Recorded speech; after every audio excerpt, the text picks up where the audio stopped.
గ్రంథము 104వ అధ్యాయము 27-28 వచనములు.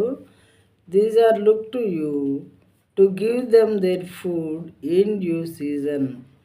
When you give it to them they gather it up. When you open your hand they are filled with good things. చూడండి, తెలుగులో చూద్దాము. తగిన కాలమున నీవు వాటికి ఆహారం ఇచ్చేదవని ఇవన్నీ నీ దయ కొరకు కనిపెట్టుచున్నవి. తగిన కాలమున నీవు వాటికి ఆహారం ఇచ్చేదవని.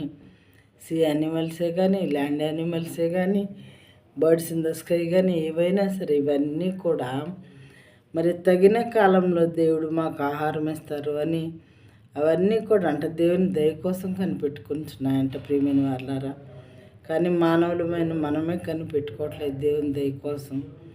మనం ఏం చేస్తూ ఉన్నామంటే అడ్డదారులు డబ్బులు సంపాదించాలి, ఎట్లయినా సరే బ్రతకటం కోసం అని చెప్పి చాలామంది ఒకళ్ళేంటి ఇద్దరేంటి దాదాపు అందరం కూడా అదే పనిలో ఉంటున్నాం.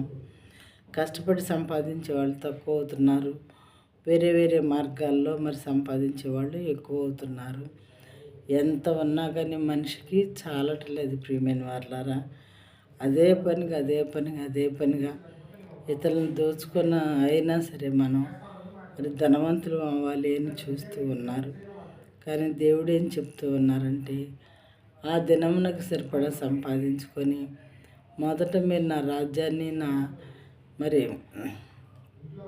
ఆయన నీతిని ఆయన రాజ్యాన్ని మనం వెతికినట్లయితే అవన్నీ మీకు అనుగ్రహింపబడతాయి.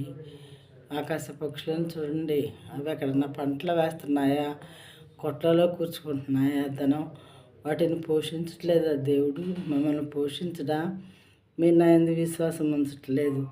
మొదట నా రాజ్యాన్ని నా నీతిని మీరు వెతికినట్లయితే అప్పుడు మీకు అవన్నీ కూడా అనుగ్రహింపబడతాయని దేవుడు చెప్తున్నారు ప్రియమైన వాళ్ళారా.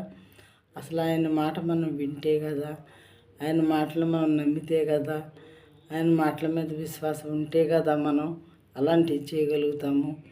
ఆయన మాటల మీద, దేవుని మాటల మీద విశ్వాసం లేక మనం వాక్యాలనే పట్టించుకోవట్లేదు అనమాట. కానీ దేవుడు ఏం చేస్తున్నారంటే మనం ఏ క్షణం ఆయన దగ్గరికి వచ్చి ఆయన్ని మరి అడిగి తీసుకుంటాం, ఆయన హస్తాల్లో నుంచి చూస్తూ ఉన్నారు.